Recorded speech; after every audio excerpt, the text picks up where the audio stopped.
Hello everyone and welcome back to Towergate.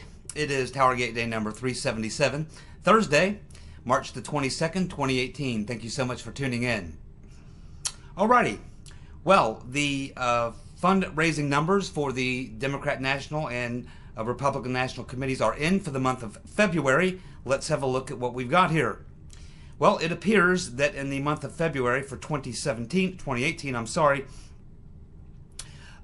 the Democrats were forced to borrow $1.7 million to keep operating. The DNC debt is now over $6 million. They raised less than half of what the RNC did in the month of February. Obviously, they continue to struggle with fundraising. It's not a big surprise why. They have nothing to vote for. The rotten Reverend Clinton sucked their donors out for $1.2 billion and lost in a fairly large electoral college defeat. So they're not exactly itching to toss the money out. Shouldn't surprise anybody. And what the hell are they going to support? Sanctuary cities? I guess that's it. And Louis Farrakhan, I'm not really sure what else the Democrats stand for at this point. Sanctuary cities and Louis Farrakhan. That will not get you a lot of cash rolling into your tills. But either way, yeah, they still have a lot of problems raising money. Trump's raising a ton of money. For the Republicans, it's not a money issue. It's the fact that we have far too many rhino Republicans. And when they present a bill like the one that they have on the table now, a $1.3 trillion bill, which only funds 5% of the border wall, funds sanctuary cities, funds other things that Republicans said they would never stand for. And this is all Paul Ryan, Big Ears Paul Ryan, and Twitch McConnell. This is their handiwork. Yeah, it's McConnell, Ryan, Pelosi, and Schumer put this thing together. And they sat on it and didn't even let any of the other members see it until the very last minute. There's not even time to read it. It's, well, here it is. This is it. Vote for it or don't vote for it. Yeah, we know you don't have time to read it. There's all sorts of things tucked away in this gigantic bill with a lot of debt and a lot of bad stuff buried in the details. You can bet on that. This is just absolutely unbelievable. And this is why when the midterm elections come about, it's going to be absolutely critical for conservatives to show up in the primaries and to primary these rotten, feckless, crooked Republicans who don't support the president's agenda. The only way is to get out in large numbers and vote for them because they're backed with a lot of money. Lots and lots of money. And if you do have an honest man in your community who attempts to throw his hat out there, unless he's really rich and can bankroll his own campaign, he has no chance of beating a rhino Republican with all the money that they can come into a voting district with. It's going to take people showing up in the primaries and being wise enough to recognize an honest individual who supports the president's agenda and to primary these Republicans and defeat them. It's the only chance we have. It's not about money on the Republican side. It's not about money. The money shouldn't matter. It's about taking a few moments to study the competition, the field, in the primary where you live in your district, and to make sure that you vote for a solid person who will support the correct agenda. Simple as that. I have other ideas and other thoughts on that. And as we get past, I guess it really kicks off once you get into like late spring, early summer. That's when the whole thing really gets heated up. Right around the end of May, early June, that is when you really start talking about these sorts of things. And we'll be spending quite a bit of time on it when we get there. And we'll also have to see how these other things are moving at that time. There's a lot of things in motion at the same time that are all going to play into the 2018 elections. And so we're just going to have to play it as we go.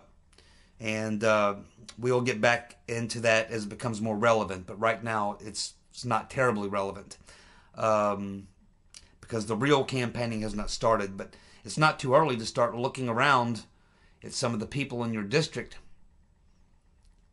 and start finding out if there's an honest man or woman in your district that could challenge one of these rhinos. And help them if you can. Help them. No shit Sherlock Christopher Wray, the FBI director, went on NBC News and defended the firing of Andrew McCabe.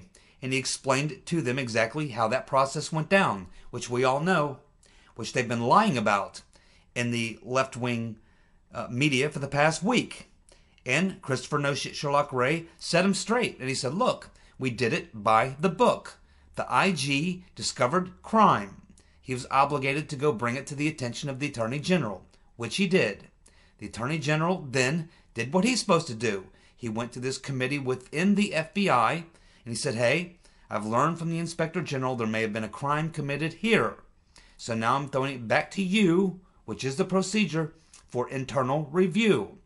They did the internal review, the FBI themselves, this board within the FBI. And they looked at it and said, yes, McCabe has committed a crime. He must be fired. Had nothing to do with Sessions initiating it. Had nothing to do with the Trump tweet. This is exactly what Christopher Wray explained. He said we did it by the book. And I don't think anyone's suggesting that Christopher Wray is a cheerleader for Trump or that he's defending Trump. I mean, he comes out of the deep state. He comes out of the institution. But maybe he's a guy who does go by the book. So, there you go. We will see if the left-wing media corrects themselves and gets the story right. We will see. We're also learning today, that Andrew McCabe had opened a criminal investigation into Jeff Sessions back in March of 2017 at the request of Al Frankengroper and Patrick Leahy in regards to Sessions' Senate confirmation hearings and the conversation he had with Mr. Kislyak. Now, Sessions has been cleared, of course, but it's just funny that we would learn about this now, and Sessions did not know this, of course, when he just recently fired McCabe. This is just coming out. So even Sessions probably freaked out this morning when he picked up the newspaper and went, let's see, what's going on here? Let's see, McCabe opened a criminal investigation into Sessions. Huh? He investigated me for a criminal investigation back in March of 2017? Damn glad I fired him. So this just shows you that that McCabe was not only going after Flynn and Trump, he was going after Sessions. He was going after Sessions just as well. Maybe that'll change Sessions' attitude when you find out that you were a target. Changes your perspective a little bit, don't you think?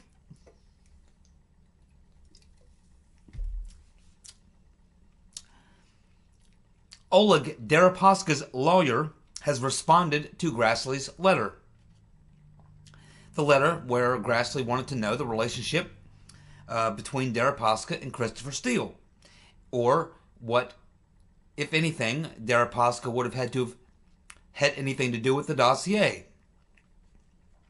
Well, Deripaska's lawyer is basically saying, and he's giving 3 different reasons why he will not comment on his client's relationship with Christopher Steele or the dossier. Well, I'm not a lawyer, so I guess he can certainly do that, and he might be able to avoid answering Grassley's question. But ultimately, as this moves forward, and if you get a special counsel and a grand jury convened, Mr. Deripaska, his attorney, Christopher Steele, and Mark Warner are all going to have to answer some of these questions. And, it kind of, to me, it makes it look like he's guilty, because if Mr. Deripaska did not have some sort of a relationship with Steele, and he did not have anything to do with the dossier, wouldn't it be easier just to come out and say, oh, well, my client had no real relationship with Steele, and he had nothing to do with the dossier? Just say it. But he's not doing that. He's basically come out and saying that he's not going to comment about his client's relationship with Steele or the dossier. That raises some questions. It probably makes Grassley more curious. And when the time comes and you have a special prosecutor, special counsel, what have you, and a grand jury convened, at that time, probably Mr. Warner and Mr. Deripaska and his lawyer are probably going to have to answer some questions, as well as Steele, obviously, and explain what their relationship is. There's obviously was something going on there. Steele trying to get in touch with Warner through Deripaska's lawyer. And you got Deripaska, who obviously had an interest in this thing because he had this personal beef with Manafort. I mean, he's in it. It's not like, Deripaska's attorney can say, well, we're not really part of all this. We're just kind of getting drugged. No, they're part of it. When Christopher Steele made the phone call to try to get with Warner, to try to give him information, and you have the Deripaska connection, and then you have the Deripaska issue with Manafort. I mean, you're in it, brother. I mean, you're in it. You know what I mean? So ultimately, we'll see how that shakes out. But yeah, this is anyway. Grassley did get a response to his letter, but not the one he wanted. Now, the next thing I'm going to tell you is a direct quote from the Rotten Reverend Clinton, still over in India, speaking with the female journalist there. Something she said. Now, for those of you who are on heart medication, have heart palpitations, maybe anxiety, maybe high blood pressure, or something like that, you may want to take a couple deep breaths, because the quote that I'm about to give you from the Rotten Reverend Clinton is going to anger you so much and blow your mind so badly that you just might start having heart palpitations. I mean, this is, you want to know what chutzpah is? This is it. This should be the definition of chutzpah. And we know the Rotten Reverend Clinton is a bad liar. And when you watch the way that she says this, she doesn't look at this reporter in her eyes and say, oh, and make the statement. Hillary's looking away and down. She can't even make eye contact. That's how bad of a lie this is. But this is literally what the Rotten Reverend Clinton said. Very short quote. But let this sink into your mind for just a moment and think how absolutely incredibly what a massive lie this is. Talk about accusing someone of something that you're all about. Check this one out. Here is the quote. The Rotten Reverend Clinton. She says, quote, Trump undermined the presidency to enrich his family. Trump undermined the presidency to enrich his family.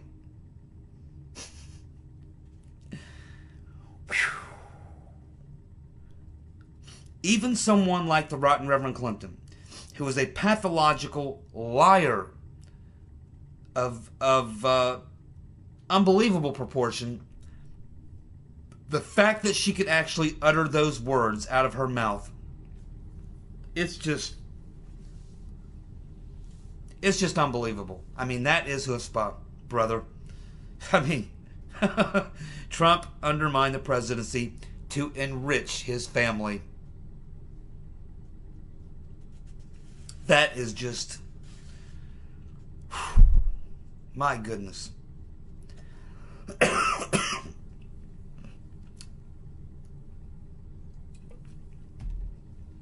I just don't even know what to say to that. I just,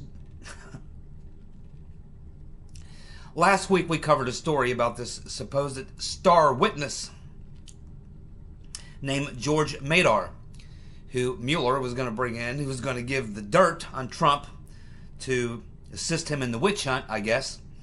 But then it all got blown up because a couple days later it came out that this George Madar had been convicted and served a year in prison for child molestation. Well, it appears that after that came out, he fled the country. It appears he may be back in the UAE. So I don't know if Mueller wanted him to flee the country, or if he asked him to flee the country, or if he wanted him to stick around to be questioned some more, or whatever. But whatever reason, it appears that Mr. Madar has gotten out of Dodge. He's left the country, so don't look for him to be a star witness for Uncle Bob anytime soon. He's out of there. So again, Uncle Bob foiled again. Christopher Steele set for his deposition this morning in London in the Guberev versus BuzzFeed lawsuit. The issue, of course, is whether Steele is responsible for the defamatory statement in the dossier. That statement being that Mr. Guberev's firm, Webzilla, engineered the hack of the DNC. So the point is, BuzzFeed has to prove that the statement is true, or they lose the lawsuit. And the attorneys for Mr. Guberev wanted to have this deposition so that the court and the jury can look at Christopher Steele and have him ask that question. Can you, Mr. Steele, verify this statement that Mr. Guberev's firm engineered the hack of the DNC? Can you verify that? Can you prove it? Can you show any supporting evidence for that? Do you back it? Do you support it? Do you say that's true? And of course, Steele cannot. He can only say that the information he got, he didn't seek it out. It found him. Just as he said everything he said in his previous deposition. He didn't go looking for the information. It came to him. He did not verify the information. It was only raw intelligence. He intended to give it to the FBI. They were supposed to verify it. He, Christopher Steele, was saying, hey, I didn't tell BuzzFeed to publish the story. I didn't tell them it was verified. I didn't, yeah, it's in there, and I compiled all this, but I'm not responsible. I didn't publish it. I didn't tell them to publish it. I didn't support publishing it. I didn't have any agreement with BuzzFeed that they could publish it or would publish it, or that they could use my my word that was backing this. So again, it's another major hit to BuzzFeed, because this is why BuzzFeed did not want Christopher Steele testifying. They were fighting this for a long time because they didn't want this to happen. They didn't want the jury down there in Florida to see that the person who put the dossier together, which makes the claim, cannot even verify the claim. And BuzzFeed can't verify it. As I've been saying, they're going to lose the case. I mean, they can drag it on and drag it on and drag it on until the judge finally just gets sick of it and says, okay, at some point you have to prove your case or this case is over. So it's winding down. But when you get to Christopher Steele, he was, I guess, the last guy there. I don't know who else they could subpoena or testify. They have tried now for a second time to get the court to force the DNC to produce the documents from CrowdStrike proving the hack, and that's not going to work either. That's going to be shot down, and as soon as that's shot down for the second time, I don't know where else they go from that point. I don't know what witnesses are left out there, and the only other thing that they're really saying on the BuzzFeed side is that, well, the investigation is ongoing. Mueller's conducting this investigation, and ultimately Mueller may find the evidence to prove that this is true, and therefore the jury's still out, and we have to wait for the Mueller thing. So, but in the civil case, they don't care about the Mueller investigation. It's a civil case going on, and the civil case is not going to be, waiting around for Uncle Bob to conduct his God knows how many years he's going to be playing around with this investigation, trying to find obstruction, trying to find this, trying to find that. Eventually, the judge in the civil suit is going to have to, shut it down and say, okay, you need to prove your case. It's not up to Bob Mueller to prove your case. You published it. You got to prove it. So far, you haven't. You're running out of witnesses. You're running out of my patience. Prove your case, or I'm bringing this thing to an end. So it's ultimately going to come to an end. And BuzzFeed's going to win. BuzzFeed's going to lose. Gubrev is going to win. And that's going to be it for BuzzFeed.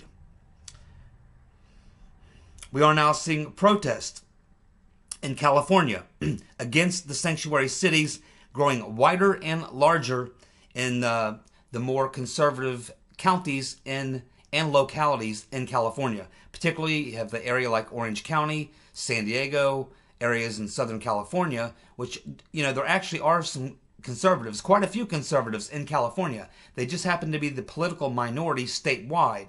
But what they're figuring out right now, these conservatives, is they know they can't fight the left-wingers in California statewide. They simply don't have the numbers. Okay?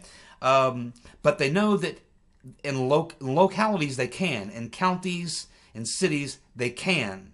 Because there still is a rule of law. The Constitution still applies in a county, in a city, or whatever. So we are now starting to see Republicans, I should say conservatives, in California.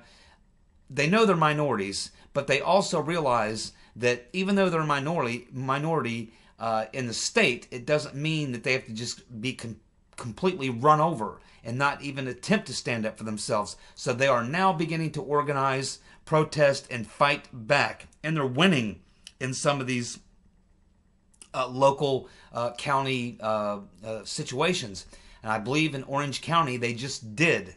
So they are... Now it looks like conservatives in California are going to start fighting back, and they're going to fight back at the local level against the state. So they may not be able to do anything in Oakland or San Francisco or anything like that, but in the more conservative or areas where they're have other localities where they do have the numbers that they can put up a fight and overturn some of the insanity, especially sanctuary cities and things and such. It looks like they're going to start fighting back. Very well done. It's about time. So I wish those conservatives out in California all the best. Fight hard and win. Start winning some and start pushing back. Just don't get steamrolled. Just don't get steamrolled anymore. Fight back, and they're doing it. Good.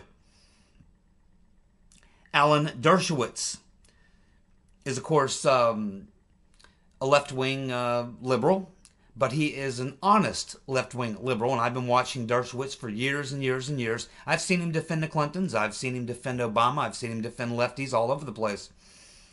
But he usually defends things on a constitutional argument. He is one of the best constitutional lawyers in the country, and he's taking a lot of heat because he is saying that Mueller should shut it down. And he makes some very good arguments why Mueller should shut it down. He talks about the fact that he's hurting the reputation of the FBI and the DOJ. He's dividing the country. He's conducting this witch hunt. And the fact that he never really had any real probable cause to begin this investigation in the first place. So he's doing a lot of battling out there on Twitter against Turley and some of these other left-wing whack jobs. And you got to hand it to Dershowitz. He is out there making his argument. He's standing up to people on his own side.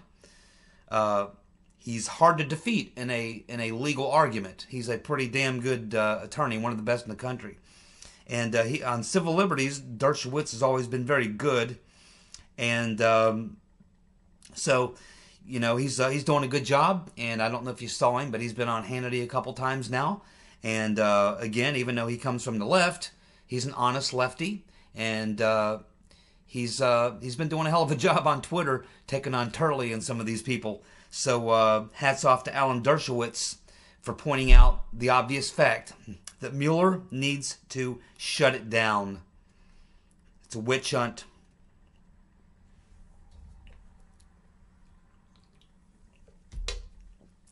7 in 10 Americans believe that there's a deep state. Of course there is. Deep state's the new term. Before that it was called the shadow government. Before that, back in the 70s, it was the secret government. And of course, you only need to go back to the JFK assassination, the RFK assassination, the MLK assassination, what went on during the Vietnam War, Operation Gladio, 9/11, event after event after event after event.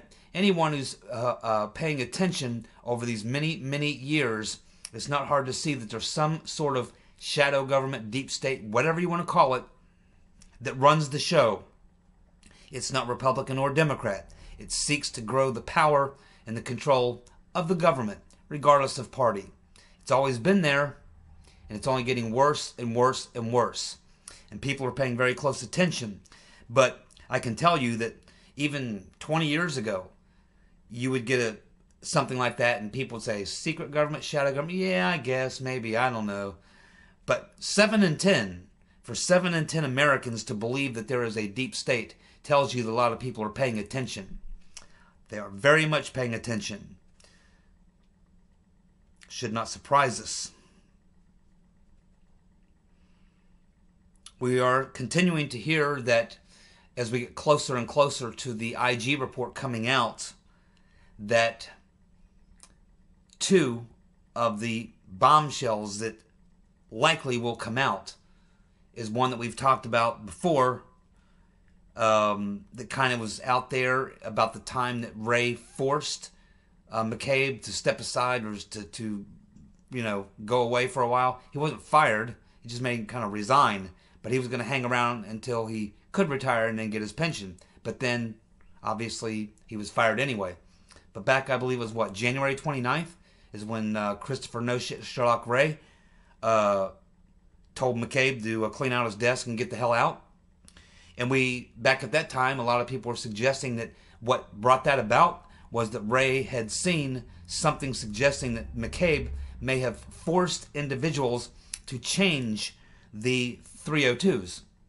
And it may have been in regards to the Flynn interview, because we had Peter's been stroking us saying that he thought in that interview that Flynn told the truth.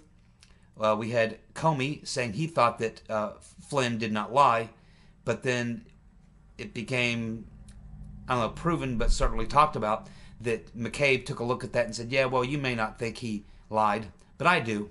So go ahead and change that 302 that you say where you believe he's truthful, change that to he's not truthful.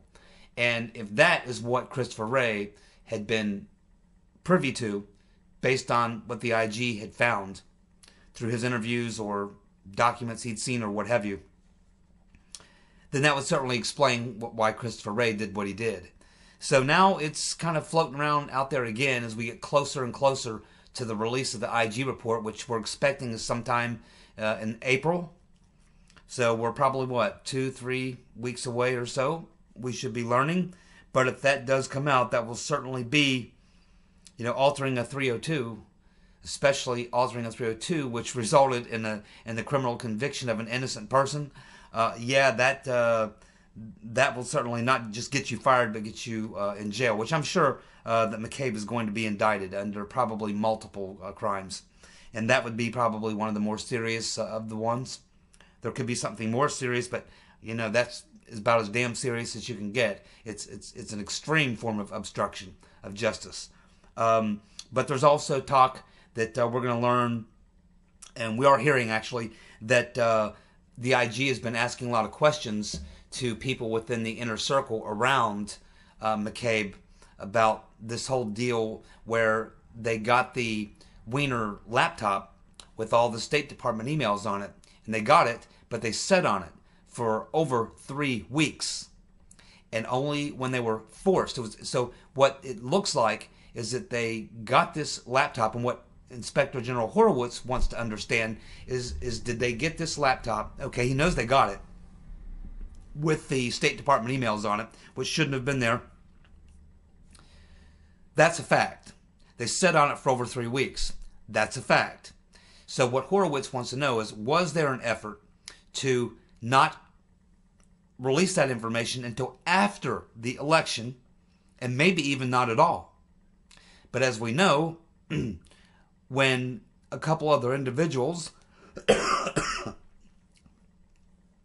learned about it and may have decided, hey, you got to come out with that, Comey had no choice. Comey had no choice but to come out and reopen that investigation a week before the election. So what Horowitz wants to know is that what happened? Was there an effort on the part of McCabe and Comey and whoever else, probably Baker and Rybicki, probably Sally Yates, was there an effort on their part to try to cover that up and make it go away? But then a week before the election, Comey realized he couldn't keep it quiet any longer. It was going to get out. He was forced to come out. So he comes out and says, yeah, I have to reopen the Hillary email investigation a week before the election. And then after 3 days, he says, okay, we've gone through, 500,000 emails. We didn't find anything. I'm going to exonerate her again. Everything's good to go. Go vote for Hillary. So this whole thing apparently is also very much something that Horowitz is looking into. And again, it goes into a lot of things at that point of a multi-tiered cover-up, proving that there was a fix in to not just to the fix in on the other stuff that was going on with discovering Hillary's private server and all the classified emails, but also with what was found on Anthony Weiner's laptop. So not just one fix being in, but two fixes being in. Two fixes and two cover-ups, and leaving no doubt that there was a complete fix and cover-up by McCabe, Comey. This would have had to involve, certainly would have involved Yates. Certainly, I don't know how, she's under Lynch. Lynch had to know, and I don't know how you could pull Obama out of there. Obama had to know. So this could go very, very deep. And this is what is a lot of people are talking about could be some of the biggest bombshell coming out of the IG report, which is due probably in the next 2 to 3 weeks. There's a lull period going on right now because in lieu of this IG report, I think we've reached a point now where I think there's information that is there. There's information that Nunes has, that Grassley has, that the IG has, that Sessions probably has, maybe even Trump has, I don't know, but that there's information there that's bombshell, but they can't divvy it out there or leak it out there or put it out in the press or talk about it or write a memo or write a letter or whatever, because it's evidence, going to be evidence in a criminal trial. So this is why things have dried up. The past 2 weeks, things have really dried up. And it'll probably be that way until the IG report comes out. Once the IG report comes out, then we'll have a lot more to look at. But assuming then that we're looking at grand jury being appointed, special counsel being appointed, then this stuff will go real quiet. And other than leaks, we won't be hearing a whole lot of anything until the investigations begin and the criminal hearings begin and things and such like that. Unfortunately, a lot of that stuff is not going to be made public until you get to the end. So we'll just have to wait and see how it all plays itself out. Also, one final note today is I will not be doing a video, unfortunately, on Friday, because Friday is our annual inventory, which we start at about 5:30 in the morning, and we don't complete until the following evening about 7:30, 8, maybe 9 o'clock. So it's an all day, from early in the morning all the way to the end of the evening. It's a very, very long day. I will be gone all day. I'll leave my house about 5 in the morning. I won't get home till 9 at night. And so it's going to be a very, very long day. I will not be home to do a Towergate video. But I will be back on Saturday and Sunday with the weekend videos, and we'll get caught back up on everything. And hopefully on the day I take off, we won't have any major bombshell information. But anyway, I appreciate you tuning in. I'll be back with you guys on Saturday and Sunday. Have a good night. Thanks for tuning in. Bye.